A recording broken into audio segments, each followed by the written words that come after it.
अब यह बड़ा अपडेट इसमें है कि प्रातः 5 बजे से शाम 8 बजे तक आप आसानी से पेट्रोल भरवा सकते हैं। जो निजी वाहन वाले हैं उनको काफी समय से इंतजार था कि कब समय में बदलाव होगा। इसमें बदलाव हो गया। जिनके द्वारा दिनांक 30/6/2021 तक शादी समारोह का आयोजन किया जा रहा है, वे इस प्रकार के कार्यक्रम को दिनांक 30/6/2021 के पश्चात आयोजित करें ताकि कोविड संक्रमण पर रोक लगाई जा सके। राज्य सरकार ने खास तौर पर फोकस किया है क्योंकि कोरोना की चेन तोड़ने में राज्य सरकार ने प्रदेश में कामयाबी हासिल की है, लेकिन ये बरकरार रहे ये भी बेहद जरूरी है और इसी के लिए खास तौर पर शादी समारोह के लिए कहा गया है। विवाह घर पर ही अन्यथा कोर्ट मैरिज के रूप में करने में अनुमति होगी, जिसमें 11 व्यक्ति अनुमत होंगे।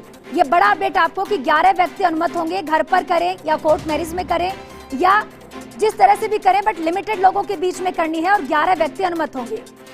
विवाह से संबंधित किसी भी प्रकार के समारोह के लिए डीजे, बारात निकासी, प्रतिभोज इत्यादि की दिनांक 30/6/2021 तक अनुमति नहीं होगी। एक बार फिर से सुन लीजिए कि 30/6/2021 तक अनुमति नहीं दी गई है। डीजे वालों को बारात निकासी के लिए, प्रतिभोज इत्यादि के लिए जो तमाम चीजें होती है शादी समारोह में, अभी भी उन पर रोक लगी हुई है। क्योंकि फंक्शंस ऐसे होते हैं, शादी समारोह ऐसी जगह होती है जहां बड़ी संख्या में लोग जुट जाते हैं और हर जगह पुलिस नहीं पहुंच सकती। ऐसे में कोशिश की गई है अभी भी इस पर बंदिश लगा के रखिए, रोक लगा के रखिए। विवाह से संबंधित किसी भी प्रकार के समारोह के लिए डीजे, बारात की निकासी पूरी तरह से 30/6 तक प्रतिबंध रहेगी। दिनांक 1 जुलाई 2021 से मैरिज गार्डन, मैरिज हॉल्स और साथ ही होटल परिसर इत्यादि में अधिकतम 40 व्यक्ति की अनुमति ही होगी। अभी भी कोई बड़ा इसमें बदलाव नहीं किया गया है। अधिकतम 40 व्यक्ति की अनुमति होगी और इसमें ये भी बता देते हैं कि 25 आयोजनकर्ता का परिवार और प्लस गेस्ट और साथ में 10 बैंड बाजे वाले 5 अन्य व्यक्ति शामिल हो सकते हैं। यानी कि इस तरह से समीकरण बिठाया गया है। ये नहीं कि 40 गेस्ट हो गए उसके अलावा लोग हो गए। तो ये तमाम चीजें आपको बता रहे हैं कि क्या कुछ नई गाइडलाइन में अपडेट किया गया है। अनलॉक 3 के तहत कौन सी वो चीजें हैं जिसमें बड़ा बदलाव किया गया है।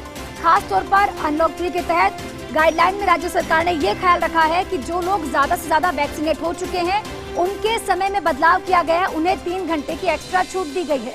ऐसा ही दुकानों के लिए किया गया कि जहां पर 60% स्टाफ वैक्सीनेट हो चुका है उन्हें शाम को 3 घंटे एक्स्ट्रा खोलने की अनुमति मिलेगी। ज्यादा से ज्यादा कोशिश की है इस नई गाइडलाइन के तहत लोगों को जागरूक करने की भी। तो बड़ा अपडेट आपको बता रहे हैं। चूंकि राजस्थान में शादी समारोह में कब नियमों में बदलाव किया जाएगा इसको इंतजार था, इसमें कोई खास बदलाव नहीं किया गया। फिर से बता दें आपको कि क्या कुछ बदलाव किया गया है।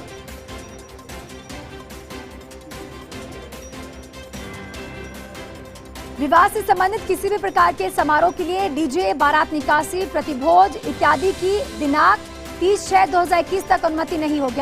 अभी भी 30/6 तक इस पर रोक रहेगी और 1 जुलाई से प्रावधान किया गया है कि मैरिज गार्डन, मैरिज हॉल्स और होटल के परिसर में शादी करने की अनुमति होगी, लेकिन अधिकतम 40 व्यक्ति ही शादी में शामिल हो सकेंगे और वो भी 1 जुलाई से। यानी कि 30/6 तक अभी भी रोक रहेगी। 1 जुलाई के बाद शादी समारोह में अधिकतम 40 लोग शामिल हो सकते हैं। ये बड़ा अपडेट आपको बता रहे हैं। और चूंकि कुछ बिजनेस ऐसे होते हैं जो शाम के समय में चलते हैं, जैसे कि रेस्टोरेंट हो गया, होटल हो गया, ऐसे चीजों के लिए भी अब कुछ बदलाव किया गया है। वहां अगर 60% स्टाफ वैक्सीनेट हो चुका है तो उन्हें 3 घंटे एक्स्ट्रा मिलेंगे। यानी 4:30 बजे से 7:30 बजे तक का एक्स्ट्रा उनको समय दिया गया है यदि 60% स्टाफ वैक्सीनेट हो चुका हो उसके बावजूद। तो ये बड़ा अपडेट आपको बता रहे हैं। और चूंकि पेट्रोल पंप एक समय सीमा के निर्धारित समय पर बंद हो जाते थे, उसमें भी थोड़ा बदलाव किया गया है। निजी वाहनों के लिए भी बड़ा बदलाव किया गया है। अब वो 8:30 बजे तक पेट्रोल भरवा सकेंगे। ये बड़ा बदलाव किया गया। डीजल और पेट्रोल आपको सुबह 5 बजे से शाम 8 बजे तक अब आसानी से उपलब्ध हो पाएगा। इसमें भी बदलाव किया गया है। तो अनलॉक 3 के तहत सभी को इंतजार था नई गाइडलाइन का। नई गाइडलाइन जारी कर चुकी है राज्य सरकार। इसके तहत जो बदलाव किए गए वो लगातार आपको टीवी स्क्रीन पर फ्लैश हो रहे हैं और एक एक कर मैं बता रही हूँ कि क्या कुछ बदलाव किए गए हैं। खास तौर पर व्यापारियों को इंतजार था। बार बार यही मांग उठ रही थी प्रदेश के बड़े जिलों से कि कब आखिरकार समय में बदलाव किया जाए, कब समय को बढ़ा दिया जाए, ताकि क्योंकि जितना जरूरी स्वास्थ्य के प्रति हम सजग रहें उतना ही जरूरी प्रदेश में आर्थिक व्यवस्था को पटरी पर लाना भी है। और इसीलिए ये मांग उठ रही थी, इसमें भी बदलाव किया गया है। खास तौर पर उन लोगों को तवज्जो दी गई है जो लोग वैक्सीनेट हो चुके हैं। यानी कि किसी दुकान में उसका स्टाफ 60% अगर वैक्सीनेट हो चुका है तो उसे 3 घंटे का एक्स्ट्रा समय मिलेगा दुकान खोलने का। शिवेंद्र मेरे साथ लगातार बने हुए हैं। शिवेंद्र, ये तमाम चीजें जो मैंने बताई, उसके अलावा अगर आप आसान भाषा में समझा पाए कि नई गाइडलाइन में क्या कुछ रहने वाला है। देखिए, नई गाइडलाइन में एक जो सबसे अहम जानकारी है वो भी दर्शकों को हम देना चाहेंगे, जिसका इंतजार बहुत बड़ी तादाद में लोगों को था कि प्रदेश में अब धार्मिक स्थल खुल सकेंगे। सुबह 5 बजे से शाम 4 बजे तक सभी जो धार्मिक स्थल है राजस्थान में वो खुल सकेंगे। और आज जो गाइडलाइंस जो जारी हुई है, ये गाइडलाइंस जो लागू होगी वो 28 जून से होगी।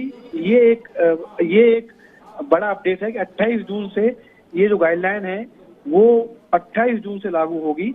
और यानी कि अभी कम से कम कल का जो दिन है, क्योंकि कल संडे है, तो कल इसमें से कोई छूट, जो हम लगातार दर्शकों को बता रहे हैं कि इस तरह की छूटें मिलेंगी, कल से कोई छूट मिलने वाली नहीं है। ये तमाम जो छूटों का ऐलान आज इस गाइडलाइन में किया गया है, ये जो मिलेंगी 28 तारीख को सोमवार सुबह 5 बजे से। और इसमें जैसा मैंने आपको कहा कि ये एक बड़ा अपडेट है कि प्रदेश में जो धार्मिक स्थल हैं वो अब खुल सकेंगे। हालांकि धार्मिक स्थलों को लेकर एक अलग गाइडलाइन और जारी की है गृह विभाग के प्रमुख सचिव अभय कुमार ने, कि जब धार्मिक स्थल खुलेंगे तो किस तरीके से लोग पूजा और इबादत कर सकेंगे। शिवेंद्र, बहुत बहुत शुक्रिया आपका जुड़ने के लिए, तमाम जानकारी अपडेट देने के लिए।